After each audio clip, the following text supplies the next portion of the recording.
Hey guys, welcome to Rosie's kitchen. ఈరోజు వీడియోలో వచ్చేసి కార్తీక అమావాస్య రోజున ఏ విధంగా పూజ చేసామో ఏంటో చూపించబోతున్నాను. ముందుగా గుమ్మడికాయతో ఇంటికి దిష్టి తీస్తామండి. అండ్ తర్వాత వచ్చేసి ఒక పళ్ళెంలో నీళ్ళు పోసుకుని పసుపు, కుంకుమ, అక్షంతలు, పువ్వులు వేసి కార్తీక దామోదరుని తలుచుకుని ఇలాగ అరటి డొప్పలతో దీపాలు వదిలామండి.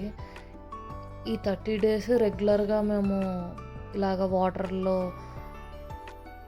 దీపాలు అనేది పెడుతున్నాం అన్నమాట. చూస్తున్నారు కదా, ఇలా వెలిగించేసి తాంబూలం పెట్టాలి, పువ్వులు పెట్టాలి, పసుపు, కుంకుమ, అక్షంతలు అరటిడొప్పల్లో వెలిగించిన తర్వాత కూడా వేయాలన్నమాట. తర్వాత హారతి ఇచ్చి శివుణ్ణి తలుచుకుని అందులో వదిలేయడమే అండి. నదిలా భావించి వదలాలన్నమాట. సో రేపు లాస్ట్ డే కదండి, సో రేపు కూడా ఇలాగే చేయండి గుడికి వెళ్ళలేని వాళ్ళు. అండ్ ఈరోజు కార్తీక అమావాస్య చాలా పవర్ఫుల్ అంటండి. 30 డేస్ చేయలేని వాళ్ళు ఈ ఒక్కరోజు వెళ్ళి ఉసిరి చెట్టు కింద 365 ఒత్తులు వెలిగిస్తే చాలా మంచిదంట. సో అదంతా రెడీ చేసుకుంటున్నాము.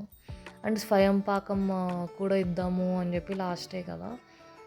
సో ఇలాగ ప్లేట్లో బియ్యం పోసుకుని సాలగ్రామం ఇస్తే చాలా మంచిదంట. అందుకని సాలగ్రామము, తులసి ఆకులు, తాంబూలము, వస్త్రము, డబ్బులు ఇలాగా 51 రూపీస్ అన్నీ సెట్ చేసుకున్నాము. అండ్ ఇంకో ప్లేట్లో వచ్చేసి నారికెల దీపానికి రెడీ చేసుకుంటున్నామండి. ఈరోజు వెలిగిస్తే చాలా మంచిది. అండ్ అభిషేకానికి పాలు, పెరుగు అలాగా అన్నీ పెట్టుకున్నాము.